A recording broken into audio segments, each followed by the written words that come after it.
Sebuah van tua bergemuruh di jalan berdebu. Di dalamnya, 5 mahasiswa bernyanyi mengikuti radio. Mark, si pengemudi, mengetuk-ngetuk jari di setir. Lisa, pacarnya, tertawa di sebelahnya. Ada rasa semangat sekaligus gugup di udara. Mereka sedang dalam perjalanan ke perkemahan Danau Hilang untuk liburan musim semi. Matahari mulai terbenam.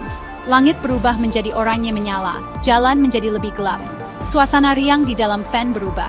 Mereka semakin dekat dengan perkemahan musim panas yang terbengkalai. Tempat yang dikabarkan berhantu.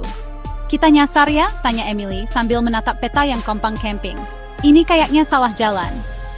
"Hampir sampai," kata Mark, suaranya tegang. Dia mencengkeram setir.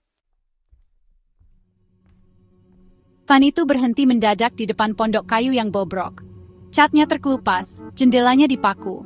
Keheningan yang menakutkan menyelimuti, hanya dipecahkan oleh gemerisik daun. "Ini tempatnya?"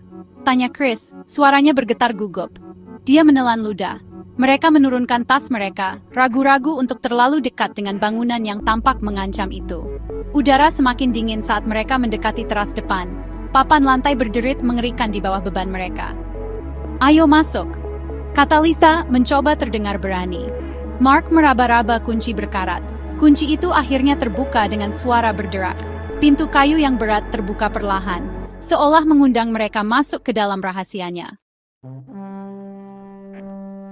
Di dalam, pondok itu gelap dan berdebu. Jaring laba-laba menggantung di setiap sudut. Udara tebal dengan bau busuk. Mereka menjelajahi, suara mereka bergema dalam keheningan.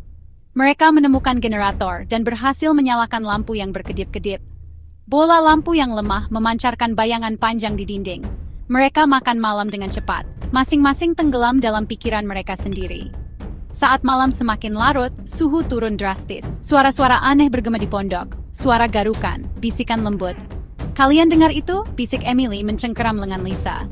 "Cuma angin," kata Mark, tetapi suaranya tidak meyakinkan. Keesokan harinya, mereka mencoba menghilangkan rasa tidak nyaman mereka. Mereka menjelajahi perkemahan yang terbengkalai, ayunan berkarat, kabin yang lapuk. Rasa takut masih terasa. Kembali ke pondok, mereka bermain kartu untuk mengalihkan perhatian mereka. Tapi suara-suara yang mengganggu itu terus berlanjut. Sebuah papan lantai berderit di lantai atas. Sebuah pintu terbanting menutup. "Aku mau tidur," kata Emily, suaranya gemetar. Malam itu, saat mereka berbaring di kantong tidur mereka, bisikan-bisikan mulai terdengar. Gumaman samar, nyaris tak terdengar. "Tolong aku," sebuah suara sepertinya berkata. Keesokan paginya, mereka semua tampak pucat dan lelah. Tidur tidak memberikan kenyamanan. Emily bersumpah dia melihat sesosok bayangan mengawasinya dari jendela. Chris bertekad untuk menemukan penjelasan logis, menemukan pintu jebakan tersembunyi di lantai. Itu mengarah ke ruang bawah tanah yang gelap dan lembab. "Apa yang ada di bawah sana?" bisik Lisa. Matanya melebar ketakutan. Mereka dengan hati-hati menuruni tangga kayu yang berderit, jantung mereka berdebar kencang. Udara semakin dingin, lebih berat. Bau tanah lembab memenuhi hidung mereka. Bagian 6, Legenda Danau Hilang. Di ruang bawah tanah, mereka menemukan jurnal-jurnal tua, tertutup debu. Itu milik sebuah keluarga yang telah tinggal di pondok itu beberapa generasi yang lalu.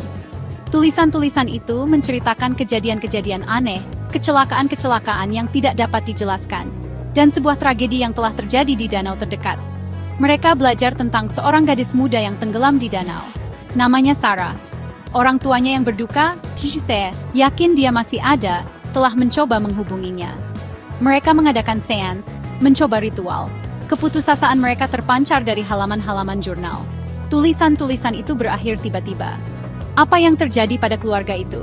Apakah mereka menemukan apa yang mereka cari? Atau adakah sesuatu yang lain menemukan mereka? Bagian 7, Menghadapi Ketakutan. Teman-teman itu keluar dari ruang bawah tanah, terguncang sampai ke inti mereka. Legenda gadis yang tenggelam, Sarah, sepertinya menyelimuti mereka seperti kain kafan. Mereka memutuskan untuk segera pergi. Tetapi ketika mereka masuk ke dalam van, mereka menyadari itu tidak mau menyala. Mesinnya tersendat dan mati. Mereka terdampar. "Kita terjebak di sini," kata Chris, suaranya tegang karena takut. Senja membawa gelombang teror baru. Bisikan itu semakin keras, lebih mendesak. Suhu turun, udut makin berat. Bagian 8, kebenaran terungkap. Kemudian, dalam kilasan pemahaman yang menakutkan, Mark menyadari kebenarannya.